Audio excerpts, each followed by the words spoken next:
Yeah, I don't need exorcism. I leave it on the healers because I can't tell you how many battles I've gotten into where I you don't realize you need it because you weren't paying attention during the initial scouting, and then all of a sudden you need exorcism. There are so many guys on the field that are undead, and you have to excise them, you have to banish them.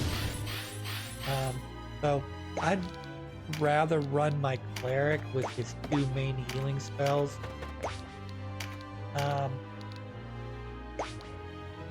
well, two healing spells, resurrect and exorcism, and be a spell down, than to accidentally walk into a battle where I don't have it and I need it.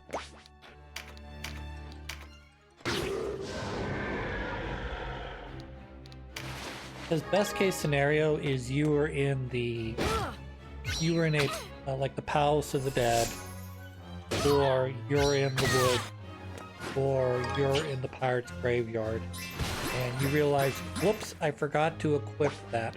Let's retreat, and I'll come back and we'll do this battle again. Okay. But when you're in story battles, there's no retreat option. The option is die or go back to your last save. And this is not one of those games where you necessarily want to go back to your last save, because you might not have been remembering to save every time.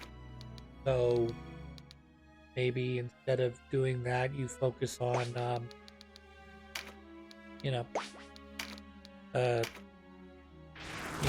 getting through gritting your teeth, getting through the battle, trying the best of your ability to get all of the undead units to a low life, and then once they're all at low life, then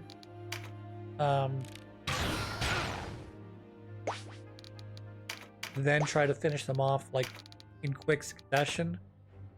There's I know I've brought this up before. It's weird that if one of my characters goes down, I appreciate it. I'm not complaining. My characters go down. It feels like they can stay down forever in terms of the number, because their turn has to come up. So it's based on an RT number for their number to come up. But undead units, seems like their RT is like half of what a human's, an actual living creature's is. Because every time I turn around, I have to look, okay, this guy has got 3 on his timer clock. Okay, I've got 2 guys I need to exercise.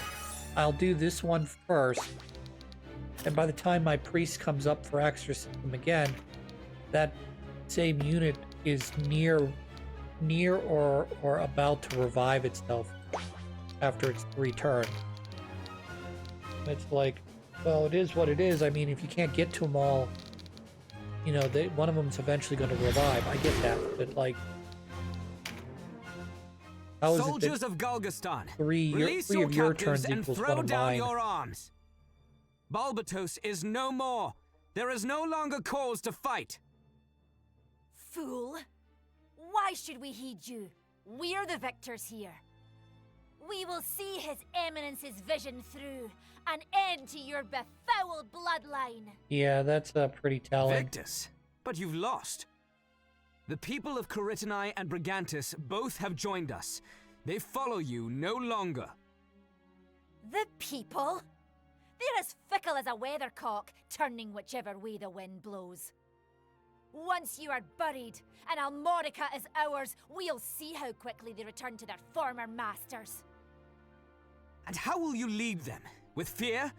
You follow the same dark course as the Hierophant. Yeah. That's very telling. I don't know if the Hierophant's actual plan was to extinguish the Wallister bloodline, or some Nazi Germany-esque cleansing. I know there's better examples than Nazi Germany, but it's, you know, the one we in the West like to bring up a lot. Anyways, you know, do you ethnic cleansing? Such a joke to me, you know.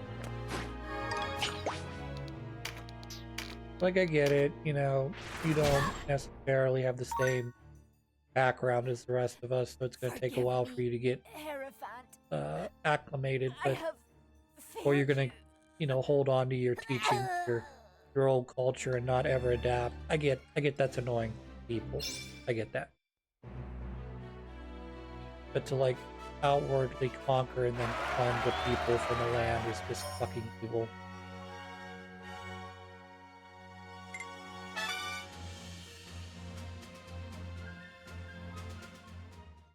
Alright, we're gonna move on the inside of Almorica Castle.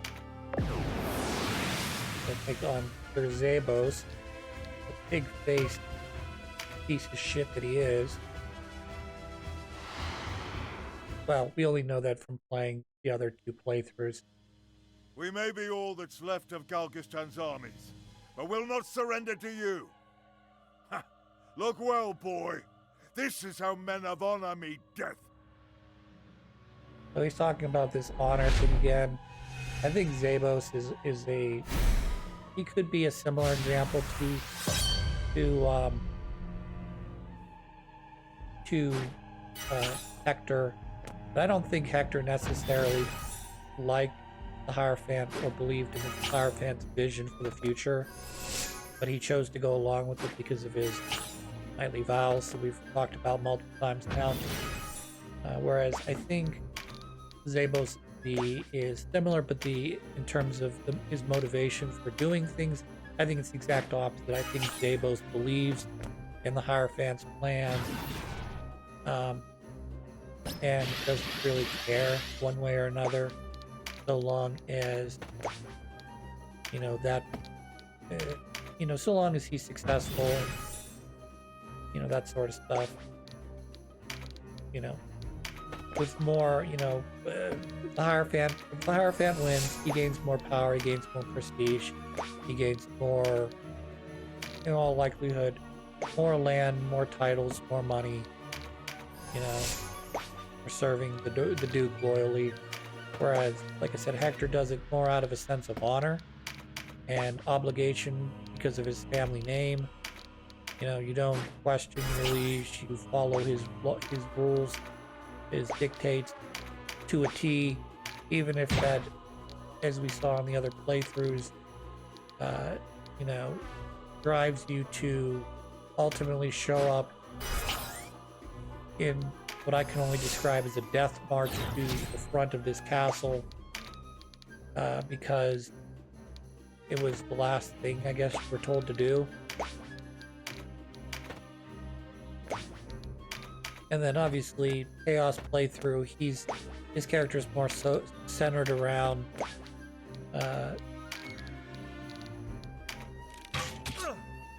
Dedra, the necromancer girl that we recruited. Her, like I said, his storyline focuses more around her, insofar as you have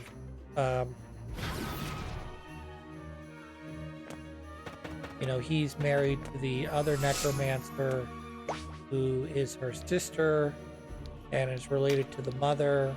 Well, he's not related to the mother, he's married to the mother via marriage. And, you know, he's doing everything he can to protect those he loves. Means he's willing to sacrifice himself in order so that she can continue to live. Even though ultimately the father, which is Nibus, doesn't really care. Like, he's more interested in his own research than he is in actually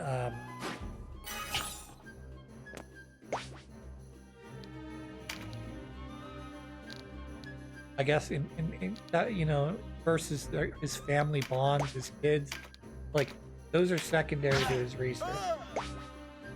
like saying, you know, I disagree with it because, you know, I'm a sort of a family-centered person who thinks that, you know,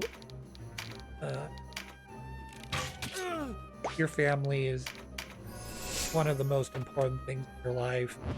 And I understand that that has to do with my upbringing, that has to do with who my parents are, who, you know,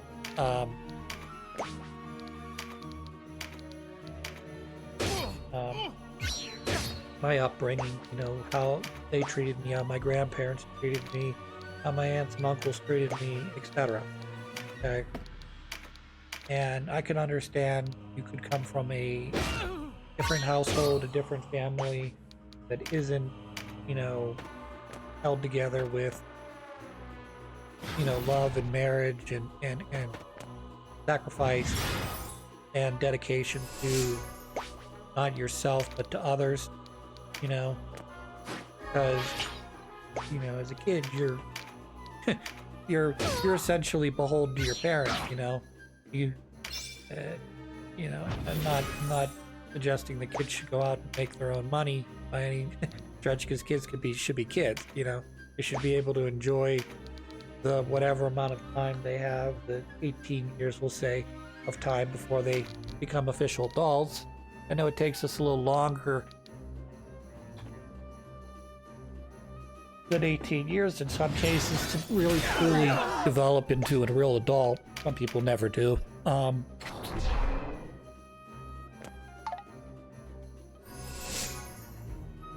my point is that,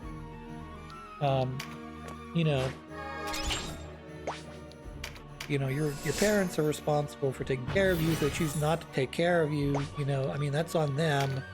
But I understand that is a possibility that can happen.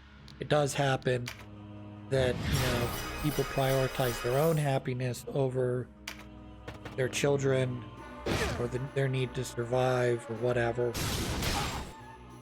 And that's sad. I mean, obviously it's sad because, you're not giving that kid a chance to grow up. Or you're forcing the kid to grow up before it's time for them to actually take on adult responsibilities in part or in whole.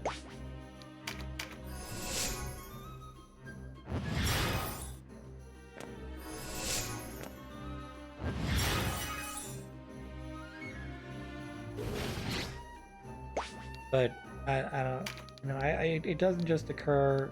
It can occur at in any area, at any household income level. I mean, you can certainly have the quote unquote poor drunkard who cares more about, making enough coins scratched together for their next booze session. You could have it at the higher level where all they do is work, and all they do is their whole life is their business. They just work. When they're not working, they're trying to figure out a way to make more money or something. It's just like,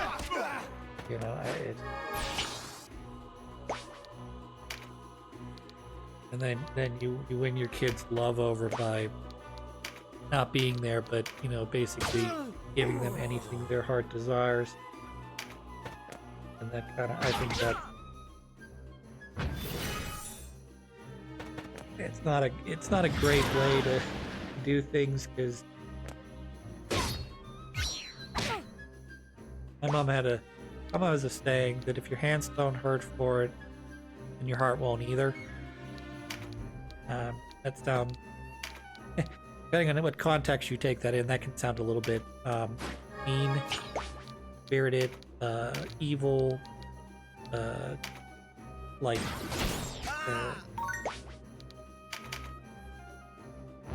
I don't know. But I get where the point is. Okay, like if it's a struggle to make ends meet, every meal feels like a blessing. And if you don't struggle struggle to make enough You- money to eat, You're uninavitive. Rebels taking you under their wing, have Howdy. they? A fine pair you make. Denham is no better than the Duke. What do you mean? Have you forgotten, Balmamusa? You seemed only too glad to carry out the Duke's orders then. I know you for what you are, boy. A butcher. And ruthless. So quick to find fault. But these are past sins for which we seek to atone. What about yourself, Zabos? You lead your men to their doom. I might have expected as much from you, Eunan. You and Denham are cut from the same cloth. You speak of the good of the people, yet think of only yourselves. yeah, he's deflecting there. I'm not gonna get too much into that. He'll find fault with anything that you do. You know, you're a butcher, you're a coward, you're nothing. You know, just to try to, I guess, win the psychological game. Anyways, get back to my other story I was talking about. You know, if you struggle to make ends meet, then sometimes food feels like, like a blessing. And if you don't struggle in that capacity, but say you struggle to, I don't know, let's say, expenses like something breaks down, like a car or a refrigerator or something, it's very expensive. You don't have that extra cash to go out and just go buy a new one, that is a sacrifice because it's a lot of your time you spent at work, doing work for other people. You start to take better care of things. You make sure that,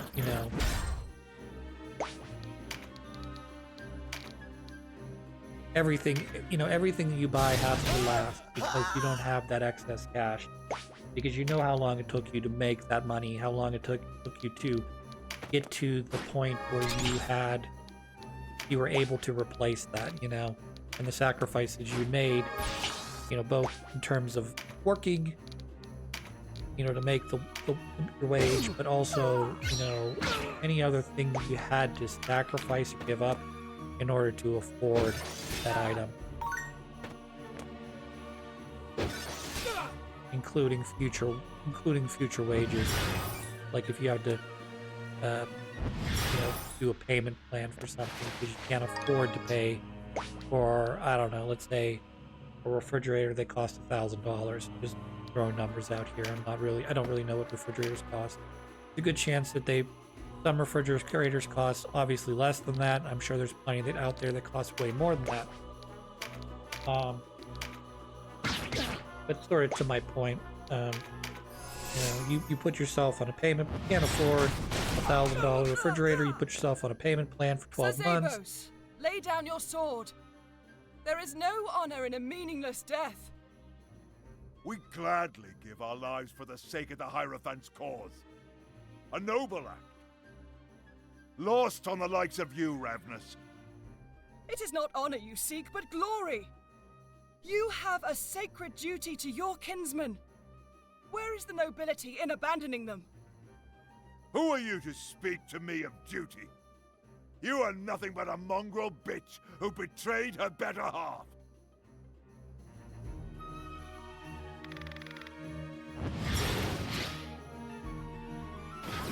Yeah, I don't really care for Sir Zabos in many ways.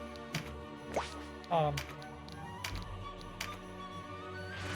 I mean, in terms of, you put yourself on a payment, 12-month or 24-month payment plan, lets you afford it in a way that, but then you end up giving up your wages because all of that stuff is dedicated to paying that back over 24 months. Plus there's interest. That's how the banks make money. Nothing's for free usually. It happens sometimes. I mean, first car I ever bought, technically used, but wasn't heavily used. Only had about 1,000 miles on it. Ended up getting a loan, 0% interest, which is a big benefit to me. 'Cause essentially, every dollar you spend is going back into paying off that car. But then when I bought my new car, there was no such deal or promise, 0% interest. They didn't need it. They knew that if I didn't sign on the dotted line, they could find someone to sell that vehicle to, or any other vehicle for that matter. And it doesn't necessarily make them money, but it makes money for the bank or credit union or whatever they use to take out my loan with.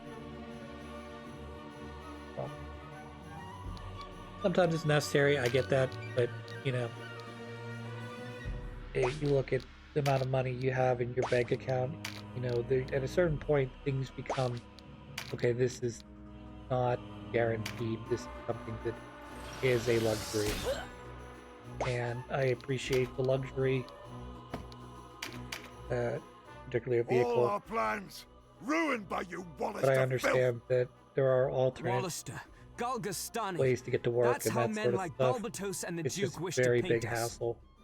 They play us against each other for their own purposes. But we have had enough. You quibble over words. In the end, each of us fights for our own reasons. You convince the people that you are their champion. Perhaps you've even convinced yourself. But it is not but a convenient lie. I don't have to convince myself of anything.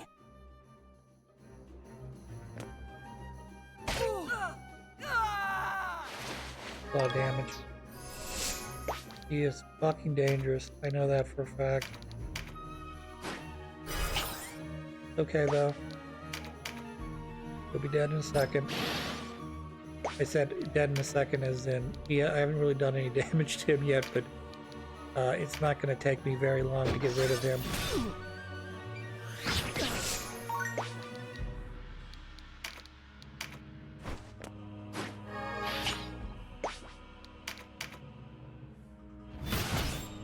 That was one.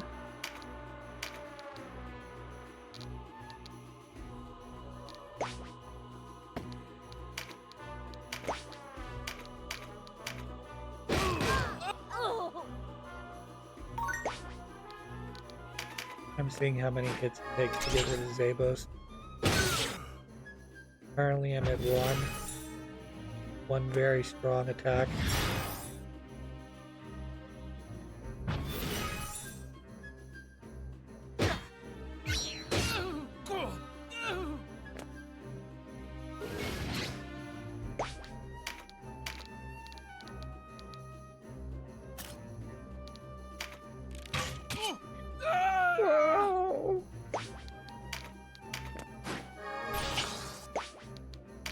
I should have mocked the dead like that. I know it's just a video game. Yeah, that's not gonna work. I mean...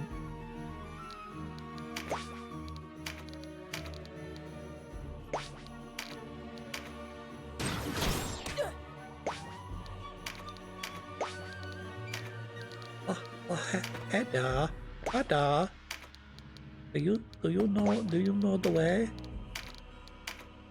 That's two. He's near death.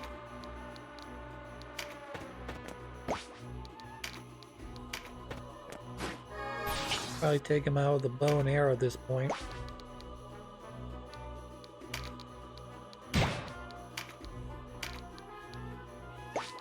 Not quite.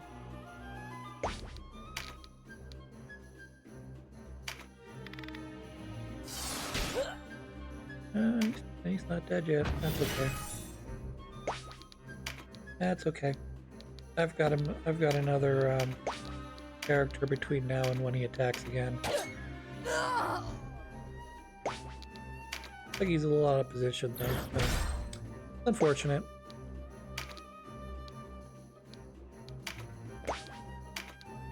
Will not reach.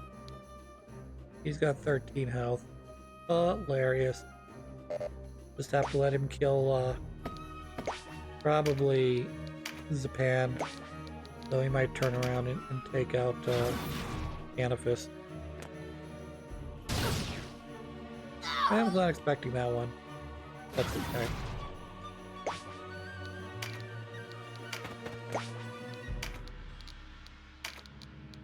Bye bye. A sorry sight I must make. Remember it well, Denim. Someday.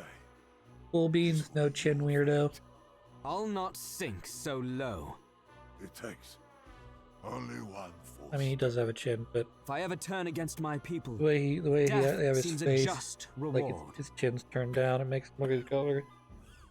You know, he's like a Might be one of that those it is. people that The people where their aren't half neck as fat smart as becomes part of their you chin. credit them.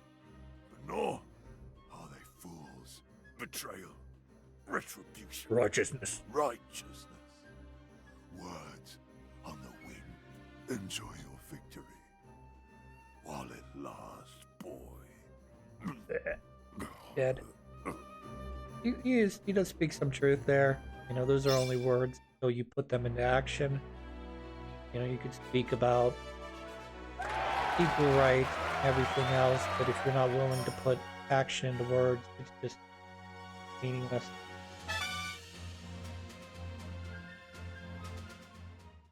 Cutscene.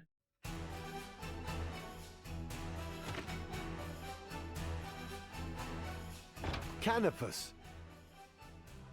And Denim and Vice besides. I'm glad to see you well.